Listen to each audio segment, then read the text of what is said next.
Hi guys, welcome to my YouTube channel. और आज इस वीडियो में मैं आपको सिखाने वाला हूँ, यदि आपका कॉन्टैक्ट रिसिप्ट इनकम पर टीडीएस कट गया है तो आप उसको कैसे रिफंड लेंगे। तो गाइस ये वीडियो बहुत ज़्यादा इंपॉर्टेंट होने वाली है, बने रही इस वीडियो के साथ। और यदि अभी तक आपने मेरा यूट्यूब चैनल सब्सक्राइब नहीं किया है तो कर लीजिए ऐसी बेनिफिशियल वीडियोज़ के लिए। और गाइस आप हमारे एक्सपर्ट से भी अपनी ITR फाइलिंग और ITR कंप्यूटेशन तैयार करा सकते हैं दिए हुए व्हाट्सअप नंबर पर कॉन्टैक्ट करके, वो भी मिनिमम चार्जेस पर। तो गाइस चलते हैं और वीडियो को स्टार्ट करते हैं। अब आप जो स्क्रीन पर देख रहे हैं ये है फॉर्म 26A, जिसमें कि हमारा 194C सेक्शन में यदि TDS कट होता है तो उसको बोलते हैं हम कॉन्टैक्ट रिसिप्ट। ठीक है, तो हमारा कॉन्टैक्ट रिसिप्ट पर जब TDS कट होता है तो उसका सेक्शन कौन सा है? 194C, जैसे कि आप स्क्रीन पर देख रहे होंगे। ठीक है, तो ये कंपनी कोई सी भी हो सकती है जो कि आपकी कॉन्टैक्ट रिसिप्ट पर TDS कट कर सकती है। ठीक है, तो ये कंपनी है फ्लिपकार्ट इंडिया प्राइवेट लिमिटेड ने 194C सेक्शन में, जो कि कॉन्टैक्ट रिसिप्ट के लिए होता है, 1,57,142 इनकम पर 1,571 रुपये TDS कट हुआ है। ठीक है, कट किया है। तो अब हमें इसको रिफंड लेना है और नीचे आएंगे तो नीचे यहाँ पर ब्लैंकेट कॉमर्स प्राइवेट लिमिटेड ने भी 194C सेक्शन कॉन्टैक्ट रिसिप्ट पर 75,037 रुपये पर 750 रुपये TDS कट किया है। तो हमें ये TDS रिफंड लेना है। ठीक है, तो अब चलते हैं इनकम टैक्स पोर्टल पर।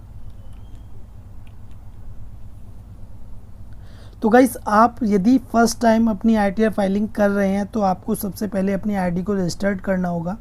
जैसे ही आप अपनी ID को रजिस्टर्ड कर लेंगे, रजिस्टर्ड करने के बाद ठीक है आपको यूज़र ID और पासवर्ड डालकर लॉगिन कर लेना है। जैसे ही आप लॉगिन कर लेंगे आप जाएंगे ई फाइल में, फिर उसके बाद इनकम टैक्स रिटर्न्स, फिर उसके बाद फाइल इनकम टैक्स रिटर्न। इस पर जैसे ही क्लिक करेंगे, क्लिक करने के बाद सिलेक्ट असेसमेंट ईयर, जो कि करंट असेसमेंट ईयर है जो हम ITR फाइलिंग कर रहे हैं वो कर रहे हैं फाइनेंशियल ईयर 24-25 के लिए और असेसमेंट ईयर 25-26 के लिए। ठीक है, जो असेसमेंट ईयर होता है वो हमारा नेक्स्ट ईयर को बोलते हैं। जो हम ITR फाइलिंग कर रहे हैं, यदि आपका 1 अप्रैल 24 से लेकर 31 मार्च 25 के बीच में यदि आपका TDS कट हुआ है तो उसके लिए आपको ITR फाइलिंग करनी है असेसमेंट ईयर 25-26 की। ठीक है, और यदि आपका 31 मार्च 25 के बाद में TDS कट हुआ है तो आपको नेक्स्ट ईयर ITR फाइलिंग करनी होगी। ठीक है, तो हमारा जो TDS कट हुआ है वो 1 अप्रैल 24 से लेकर 31 मार्च 25 के बीच में कट हुआ है। ठीक है, इसलिए हम असेसमेंट ईयर 25-26 की ITR फाइलिंग कर रहे हैं। अब सिलेक्ट मोड ऑफ फाइलिंग, दो तरह से ITR फाइलिंग होती है। ठीक है, ऑफलाइन के थ्रू प्रिपेयर की जाती है JSON फाइल, जिसको अपलोड किया जाता है इनकम टैक्स पोर्टल पर। लेकिन ऑनलाइन में ऐसा बिल्कुल भी नहीं है। ऑनलाइन में डायरेक्ट आप अपनी ITR फाइलिंग को फिल कर सकते हैं और सबमिट कर सकते हैं, यानी कि पूरा प्रोसेस कर सकते हैं ऑनलाइन। तो आज इस वीडियो में मैं आपको ऑनलाइन ही सिखाने वाला हूँ। कंटिन्यू पर क्लिक करेंगे, स्टार्ट न्यू फाइलिंग पर क्लिक करेंगे। Please select the status applicable to you to proceed further. तो इंडिविजुअल पर ऑटोमेटिकली सिलेक्ट होके आ जाएगा। कंटिन्यू पर क्लिक करेंगे। You need to choose an ITR form to proceed. I know which ITR form I need to file. तो देखिए यहाँ पर हमें ITR फॉर्म को सिलेक्ट करना होता है। तो इंडिविजुअल के लिए ITR 1, 2, 3 और 4 होते हैं। ठीक है, ये चूज़ किए जाते हैं इनकम के अकॉर्डिंग। जो आपकी इनकम होगी उसी के अकॉर्डिंग ITR फॉर्म सिलेक्ट किए जाते हैं। ठीक है, अब जैसे कि हमारी सिर्फ इनकम है कॉन्टैक्ट रिसिप्ट में, तो हम ITR 4 यहाँ पर सिलेक्ट करेंगे और ITR 3 भी फाइलिंग कर सकते हैं, वो डिपेंड करता है आपकी इनकम पर। अब प्रोसीड विद ITR 4 पर क्लिक करेंगे, ओके पर क्लिक करेंगे, लेट्स गेट स्टार्टेड पर क्लिक करेंगे। Please answer the following questions to proceed further. तो 3 ऑप्शन है, इनमें से एक को टिक मार्क करना है। पहला ऑप्शन है taxable income is more than basic exemption limit. यदि आपकी इनकम बेसिक एग्जाम्पशन लिमिट से अधिक है तो आपको इस पर टिक मार्क करना है। बेसिक एग्जाम्पशन लिमिट कितनी होती है? 3 लाख। यदि आपकी 3 लाख से ज़्यादा है तो टिक मार्क करना है ये वाला। ठीक है, यदि आपकी 3 लाख से कम है तो आपको यहाँ पर अदर्स भी सिलेक्ट कर सकते हैं। सेकंड वाला ऑप्शन यदि आपकी कंडीशन में है तो आप इसको केयरफुली रीड कर लें, ठीक है। आपकी कंडीशन में होगा तो आप इसे टिक मार्क कर सकते हैं। हमारी कंडीशन में जो इनकम है वो 3 लाख से कम है, इसलिए हमने अदर्स को सिलेक्ट किया है। कंटिन्यू पर क्लिक करेंगे। पर्सनल जर्नल इन्फॉर्मेशन, इस पर क्लिक करेंगे। ऊपर की तरफ पर्सनल इन्फॉर्मेशन है। अब यहाँ से हम आरटीआर फॉर्म को स्टार्ट करेंगे। नेचर ऑफ एम्प्लॉयमेंट, तो ये है सैलरी के लिए। यदि आपके केस में सैलरी भी है तो इसमें सैलरी के ऑप्शन दिए हुए हैं, जैसे कि central government, state government, PSU, pensioners, ठीक है। और नोट एप्लीकेबल भी इसमें दिया हुआ है, ठीक है। यदि आपकी कंडीशन में नहीं है तो आप इसे नोट एप्लीकेबल भी कर सकते हैं। अब इसे ओके पर क्लिक करेंगे। अब उसके बाद filing section, filed under section 139(1) return file on और बिफोर ड्यू डेट। यदि आप अपनी आरटीआर फाइलिंग ड्यू डेट से पहले कर रहे हैं तो इस पर टिक मार्क करेंगे या ऑटोमेटिक सिलेक्ट होके आ जाएगा।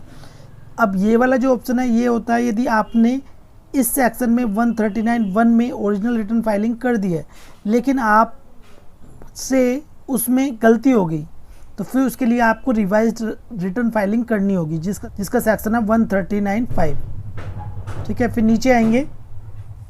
अब देखिए ये वाला ऑप्शन है 115 BAC सेक्शन है।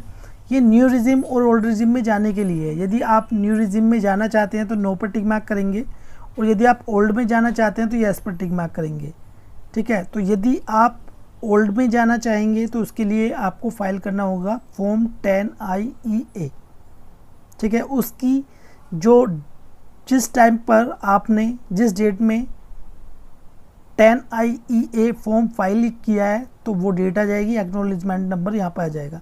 या मान लीजिए आपने नेक्स्ट ईयर ओल्ड रिजिम में ही अपनी आरटीआर फाइलिंग की थी तो उसका एक्नॉलेजमेंट नंबर और यहाँ पर डेट आ जाएगी, ठीक है। फिर नीचे आएंगे। अब इसके बाद बैंक डिटेल्स, यहाँ पर बैंक डिटेल्स दी हुई हैं। तो देखिए आपको यहाँ पर जो बैंक डिटेल्स ऐड करनी है, यानी कि बैंक अकाउंट नंबर ऐड करना है, वो ऐड करना है जो कि प्री वैलिडेटेड हो, यानी कि उसमें कोई भी एरर नहीं होनी चाहिए। एरर से मतलब आपके बैंक अकाउंट में पैन नंबर, आधार नंबर लिंक होने चाहिए। यदि ऐसा नहीं होगा तो हो सकता है आपका रिफंड रुक जाए। कन्फर्म पर क्लिक करेंगे। अब इसके बाद ग्रॉस टोटल इनकम, इस पर क्लिक करेंगे। ओके पर क्लिक करेंगे।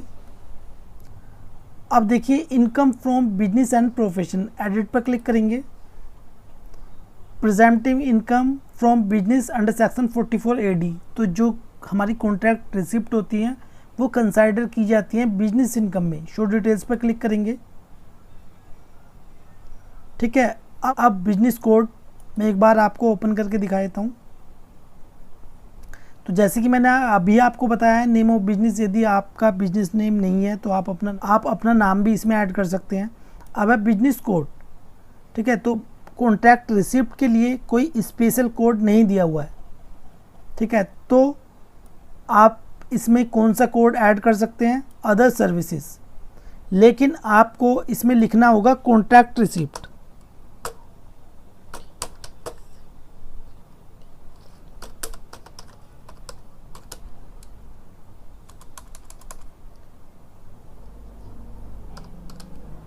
ठीक है, फिर इसे सेव कर देंगे। इसके बाद शो डिटेल्स पर क्लिक करेंगे। जो पहला वाला हमारा इसमें ऐड है इसको डिलीट कर देंगे, ठीक है। न्यू हमने जो कोड ऐड किया है उसको रहने देंगे। अब इसके बाद देखिए इसमें पहला ऑप्शन है, इसमें थ्रू अकाउंट पेई चेक और अकाउंट पेई bank draft bank electronic clearing system. यदि आपकी कॉन्ट्रैक्ट रिसिप्ट बैंक से है तो इसमें ऐड करना है, ठीक है। जैसे कि हमारी रिसिप्ट है इसमें 2,50,600 रुपये। रिसिप्ट इन कैश, यदि कैश में आपकी कोई रिसिप्ट है तो ऐड कर सकते हैं, ठीक है। Any mode other than A and B, यानी कि A को छोड़कर और B को छोड़कर कोई रिसिप्ट है तो इसमें ऐड करेंगे। अब उसके बाद प्रेजेंटिव इनकम अंडर सेक्शन 44 AD, यदि आपकी बैंक से रिसिप्ट है तो कम से कम 6% में दिखाना है, ठीक है। कम से कम 6%, मैक्सिमम कितना भी दिखा सकते हैं। और यदि कैश में है तो 8% में, ठीक है। तो हम जैसे मान लेते हैं हमारी जो रिसिप्ट है या मान लीजिए इनकम है वो है 2,50,600, तो हम इसमें 2,10,500 रुपये अपनी इनकम शो कर देते हैं। फिर नीचे आएंगे, सेव पर क्लिक कर देंगे। ओके पर क्लिक करेंगे। ठीक है, ये तो थी income from business and profession. अब नीचे आएंगे, इनकम फ्रॉम सैलरी, यदि सैलरी से इनकम है तो यहाँ पर ऐड करेंगे। इनकम फ्रॉम हाउस प्रॉपर्टी, यदि हाउस प्रॉपर्टी से इनकम है तो यहाँ पर ऐड करेंगे। और इनकम फ्रॉम अदर सोर्सेज, यदि अदर सोर्सेज से इनकम है तो यहाँ पर ऐड करेंगे या ऑटोमेटिक यहाँ पर आ जाएगी। जैसे कि हमारी ऑटोमेटिक आ रही है dividend income, interest from saving bank account, interest from deposit interest. ठीक है, अब नीचे आएंगे, अब कन्फर्म पर क्लिक कर देंगे।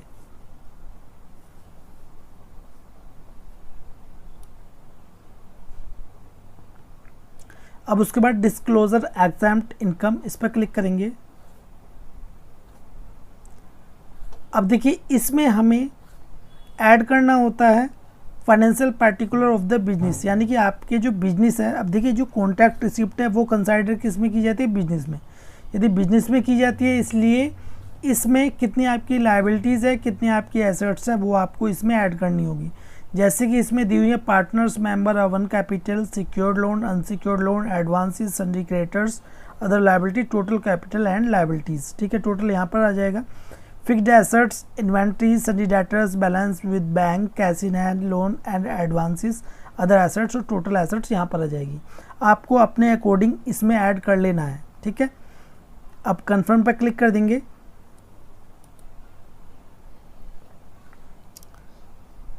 अब उसके बाद LTC अंडर सेक्शन 112A जो कि होता है लॉन्ग टर्म कैपिटल गेन के लिए। यदि आपका लॉन्ग टर्म कैपिटल गेन 1,25,000 जो कि एग्जैम्प्ट होता है, 1,25,000 या उससे कम है तो आप इसमें ऐड कर सकते हैं, क्योंकि एग्जैम्प्ट होता है लॉन्ग टर्म कैपिटल गेन। यदि आपकी कंडीशन में नहीं है तो आप इसे कन्फर्म पर क्लिक कर देंगे। अब उसके बाद टोटल डिडक्शंस, इस पर क्लिक करेंगे। देखिए हम जा रहे हैं न्यू रिज्यूम में, और न्यू रिज्यूम में कोई भी डिडक्शन हम क्लेम नहीं कर सकते, इसलिए कन्फर्म पर क्लिक कर देंगे। टैक्स पेड में जो हमारा TDS कट हुआ है वो शो होता है। ठीक है, जैसे कि पहला दिया हुआ है TDS 1 details of tax deducted at sources from salary. यदि आपका सैलरी से TDS कट हुआ है तो यहाँ पर शो होगा। सैलरी को छोड़कर कहीं भी TDS कट हुआ है तो यहाँ पर शो होगा। जो कॉन्ट्रैक्ट रिसिप्ट का है वो भी यहाँ पर शो होगा। ठीक है, या तो ऑटोफिल होकर आ जाएगा, यदि नहीं आता है तो आप इसमें ऐड कर लेंगे। ठीक है, ऐड अनदर पर क्लिक करेंगे। हमारा ऑटोमेटिक फिल होकर नहीं आ रहा है। अब इसमें section under which TDS deducted, यानी कि आपका जो TDS कट हुआ है वो किस सेक्शन के अंतर्गत हुआ है, तो हमारा हुआ है 194C। ठीक है, तो हमें इसमें चूज़ कर लेंगे। जैसे कि इसमें लिखा हुआ है पेमेंट टू कॉन्ट्रैक्ट एंड सब कॉन्ट्रैक्टर्स, इस पर क्लिक करेंगे। अब अनक्लेम TDS ब्राउट फॉरवर्ड, इस पर हमें कुछ नहीं करना है। TDS ब्राउट फॉरवर्ड कॉलम 4, इसमें भी कुछ नहीं करना है। अब TDS of the current financial year, TDS deducted during the financial year 24-25, तो TDS डिडक्टेड कितना हुआ है, 70 रुपये, ये हमने डाल दिया है। ठीक है, अब कोरस्पॉन्डिंग रिसिप्ट 157 142, ठीक है, हमने डाल दिया है। अब इसमें एक और यहाँ पर रह गया TDS credit being claimed this year, यानी कि हम करंट ईयर कौन सा TDS, कितना TDS हम क्लेम कर रहे हैं, तो 1571 ही कर रहे हैं। ठीक है, यहाँ पर ऐड कर देंगे। अब हेड ऑफ इनकम, तो किस इनकम में आपका ये जो TDS या इनकम है, ये किस हेड के अंदर आप ऐड करना चाहते हैं, तो बिजनेस के अंदर होगा। ठीक है, अब सेव पर क्लिक कर देंगे। ऐसे ही इस जैसे कि कट हुआ था ब्लिंक कॉमर्स प्राइवेट लिमिटेड, ऐसे ही आपको ऐड कर लेना है यदि आपकी कंडीशन में नहीं है, अदरवाइज ऑटोमेटिक ही आ जाता है। अब कंफर्म पर क्लिक कर देंगे। मैं यहाँ पर ऐड नहीं कर रहा हूँ, ठीक है, आपको सिखाने के लिए ही सिर्फ मैं बता रहा हूँ। यहाँ पर टोटल टैक्स लायबिलिटी, इस पर क्लिक करेंगे, इसको केयरफुली रीड कर लें, फिर उसके बाद कंफर्म पर क्लिक करेंगे, प्रोसीड टू वेरिफिकेशन पर क्लिक करेंगे। तो गाइस जैसे कि आप देख सकते हैं you are eligible for a refund 1570 रुपये। ठीक है, जितना भी TDS होगा यहाँ पर शो हो जाएगा। अब नीचे आएंगे, नीचे आने के बाद preview and submit your return पर क्लिक करेंगे। प्रीव्यू पर क्लिक करेंगे, ये है RTR फॉर्म की शेड्यूल जो हमने फिल किए हैं, इसको आपको केयरफुली रीड कर लेना है। प्रोसीड टू वैलिडेशन पर क्लिक करेंगे।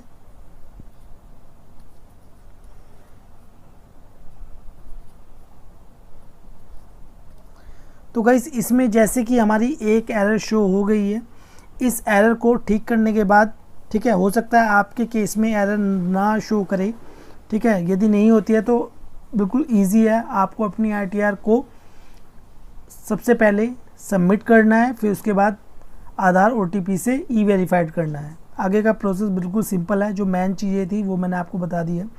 तो ये वीडियो आपको कैसी लगी प्लीज़ कमेंट बॉक्स में जो बताएं।